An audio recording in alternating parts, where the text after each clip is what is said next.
पर्वतीय प्रदेश, मैदानी प्रदेश देख चुके हैं। अब तीसरा प्रदेश हम लोग को देखना है, वो हमारा कौन सा प्रदेश है?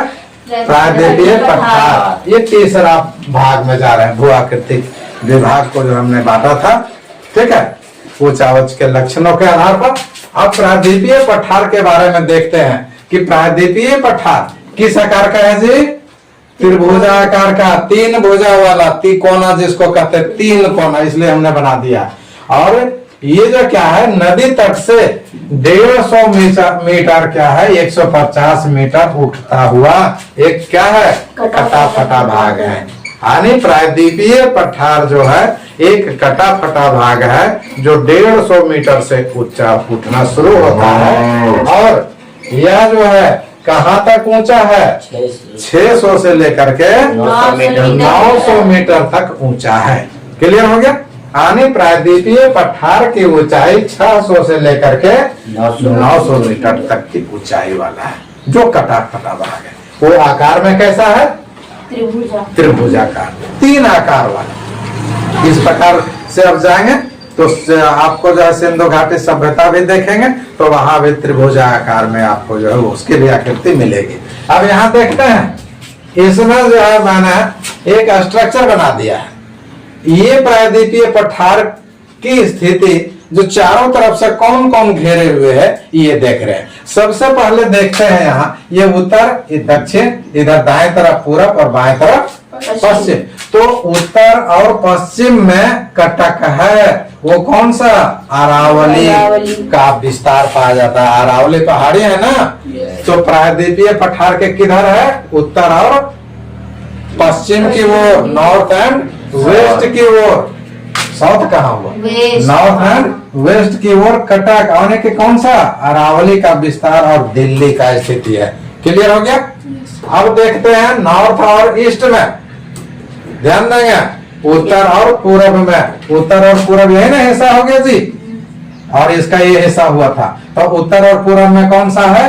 शिलांग तथा कार्बी एलांग का पठार आएगा। कि प्रायद्वीपीय पठार के उत्तर और पूर्व में किसकी स्थिति है? तो आप बोलेंगे शिलांग तथा कार्बी एलांग का पठार। क्लियर हो गया? अब हमें आते हैं यहाँ पर क्या, पूर्व में। तो पूर्व में किसकी स्थिति पाई जाती है? राजमहल के पहाड़ियों की स्थिति पाई जाती है। और बच गया कौन इधर? दक्षिण। तो दक्षिण में कौन पहाड़ी है? इलायची पहाड़ी। इलायची खूब खाइए ना, इलायची होता है छोटा छोटा, खाइए, भूख नहीं मिट रहे थे इलायची खाइए, नहीं खाना मिल रहा इलायची खा के रहिए, आप क्या मजबूत रहिए। तो इलायची की पहाड़ी, और इसे क्या है, कार्डामम की पहाड़ी के नाम से जानते हैं। तथा प्रायद्वीपीय पठार की सीमा भी इधर लगा हुआ है। क्लियर हो गया? प्रायद्वीपीय पठार की सीमा इलायची की पहाड़ी या कार्डामम की पहाड़ी। कहाँ? प्रायद्वीपीय पठार के दक्षिण में, समझे? साउथ। अब देखते हैं वेस्ट में, आने पश्चिम में। तो पश्चिम में कौन सा है जी? गिर पहाड़ी है ना, यानी गुजरात वाला पहाड़ी, गिर यानी गुजरात। तो गिर की पहाड़ी पश्चिम में। इस प्रकार से क्लियर हो गया। पश्चिम में गिर पहाड़ी, पूर्व में राजमहल की पहाड़ी, दक्षिण में इलायची की पहाड़ी, और उत्तर और पश्चिम में अरावली का विस्तार और दिल्ली, और उत्तर और पूर्व में शिलांग तथा कार्बी एलांग के पठार से हमारा प्रायद्वीपीय पठार घिरा हुआ है। क्लियर? अब आगे चलते हैं हम लोग। अब यहाँ प्रायद्वीपीय पठार के बारे में कहा जा रहा है। प्रायद्वीपीय पठार का निर्माण जो हुआ है वो एक दो पठार से मिलकर के नहीं हुआ है, ढेर सारे पठारों का मिलान है इसमें। ठीक है, ढेर सारे पठार मिलकर के प्रायद्वीपीय पठार का निर्माण हुआ। तो उसमें कौन कौन से पठार का निर्माण मिलान है? देखिए, पलायू का पठार, हजारीबाग का पठार, रांची का पठार, कोयम्बटूर का पठार, मालवा का पठार और कर्नाटका का पठार, ये सभी मिल करके प्रायद्वीपीय पठार का निर्माण हुआ है। ठीक है, अब प्रश्न आएगा प्रायद्वीपीय पठार का निर्माण किन किन पठारों से हुआ है जी?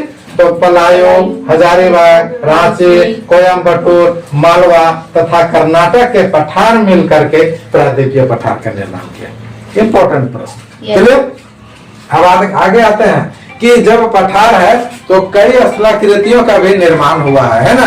कि उनमें जो है ब्लॉक पर्वत, तौर भ्रंश घाटी, पर्वत स्कंद, टेकरिक पहाड़ी श्रृंखला और क्वार्टजाइट भीतियां पाई जाती है। और यहाँ की मिट्टी जो है प्रायद्वीपीय पठार की मिट्टी कैसी है?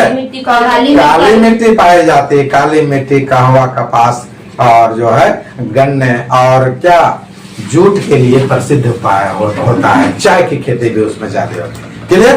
अब यहाँ पर आते हैं कि ऊंचावच के दृष्टि से, ऊंचावच के दृष्टि से प्रायद्वीपीय पठार को कितने भागों में बांटा गया है? 3 भागों में। कौन कौन? दक्कन का पठार, मध्य उच्च भूभाग और उत्तरी पूर्वी पठार।